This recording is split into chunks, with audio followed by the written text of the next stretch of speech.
everyone, and welcome to Fit Financials. We are here to help you take control of your financial life and become financially fit. In this video, we are going to be talking about buying a car versus leasing a car, and which option might be the best for you. There are many reasons why people choose to buy or lease a car, but do we know how the financing works? Let's look into it. Let's begin by doing a straight comparison and assume that two brothers want to buy the same car.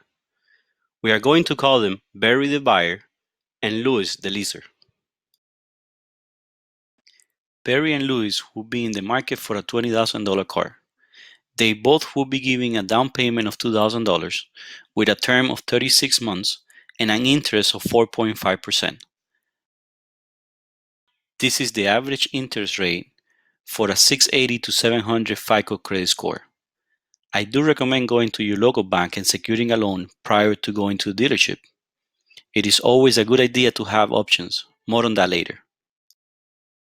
Some car dealers will have you believe that there is no interest payments on a lease car. But the truth is that an interest component is included on the lease payment to compensate the leasing company.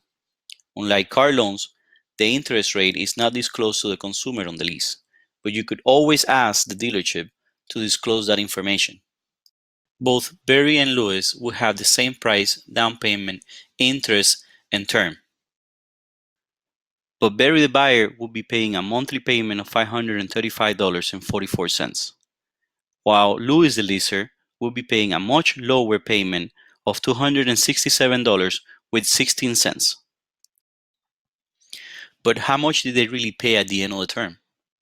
Barry paid $19,275.84 in payments, in addition to the initial $2,000 down payment, for a total of $21,275.84. On the other hand, Louis paid a total of $9,617.76 in payments, in addition to the $2,000 down payment, for a grand total of $11,617.76. It might look like the lease option is the best option, but Barry now owns a car, and Louis needs a new one.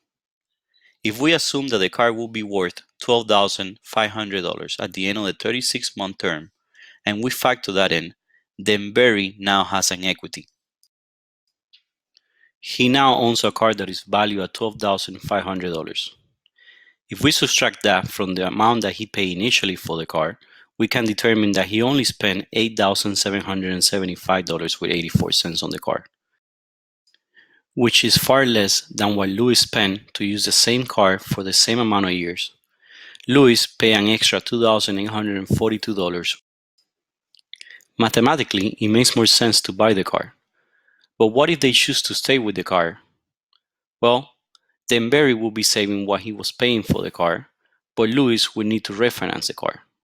Assuming that there are no penalties on the lease, and that the dealer sells the car to Louis for the actual value of the car of $12,500, with the same down payment, interest, and term, Louis will be looking at a monthly payment of $312.34 for the next 3 years. At this point, Louis will have paid the initial amount it cost him to lease the car of $11,617.76, in addition to 36 extra new payments of $312.34 to own the car, for a grand total of $22,862. As you can see, in this case, not only did Louis pay more than Barry for the car, but he also spent more time paying for it. Some of you might ask, what if I want to drive a new car every 3 years? In that case, if both brothers change the car after 36 months for a new $20,000 car with a similar down payment, interest rate, and term, Barry has a new option. Remember I said that options are always good? He can turn his car in as a trade-in and will receive a credit of $12,500 on his new car. That means he would only need to finance $7,500. See, if he chooses not to put any money down, his payments will be $223.10. He will be saving $312.34 every month from now on his car payments. Louis, on the other hand, will be paying the same amount for his new lease than he was paying for his old lease. He will be paying more this time than Barry. Even in this scenario, leasing a car is more expensive than buying a car. But buying a car is not for everyone, and sometimes it makes more sense to lease it. Let's look at some of the pros and cons of buying a car versus leasing a car. If you buy a car, you will own the car, and if you take good care of it, it will hold some value at the end of the term. That equals equity. Another advantage to owning the car is that you can customize it in any way you want, and you won't have mile restrictions. That means you can drive the car as much as you like. You won't have to deal with lease penalties at the end of the term. If you lease the car, you will have a lower monthly payment, and since the lease option requires less money upfront, you can afford a more expensive car. You won't need post-term warranty, as you will be turning in the car at the end of the term. And this is a big one to consider, as it could be very expensive. Another advantage is that if you use the car for business purposes, you can get a tax break. When it comes to the cons, if you buy a car, you will have higher monthly payments and will pay more money upfront than a lease car. You will be responsible for all repairs after your warranty has expired, or will need to buy an extended warranty. Either or, they're very expensive. If you lease a car, you will have mile limits. Car dealerships will penalize you if you go over your limits at the end of the term. The average lease has 12,000 miles per year limit, but I would recommend that you pay a few more dollars and upgrade to a 15,000 per year mile limit. Something to consider when looking at mile limits is that the average American drives 13,474 miles per year. Another negative is that you are likely to pay more over time in a lease car. I always recommend buying a used car as a first option, but if you want a new car, then I recommend to lease it. See, if you buy a new car, you just got yourself a depreciating asset. That means that the car will lose value over time. On average, a new car loses more than 10% of its value the first month after purchase, and as much as 30% on the first year. A lease car is also a depreciating asset, but you won't be responsible for the loss, as the dealer is the owner of the car, and you are only renting it. Nowadays, you can get a great deal on used cars, but I will cover that on another video. Whether you are going to buy or lease a car, it's always recommended to do your homework prior to going to the dealership.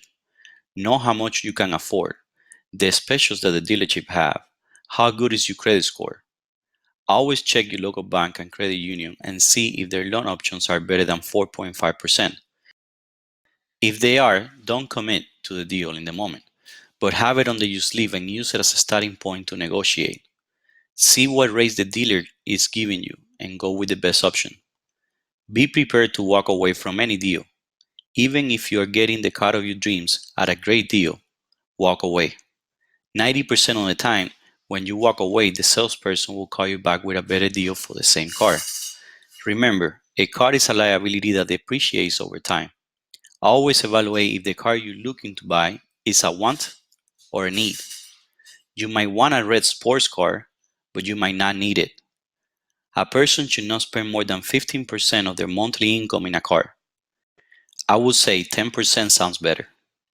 It's when we let our actions be guided by what we want that we make bad financial decisions.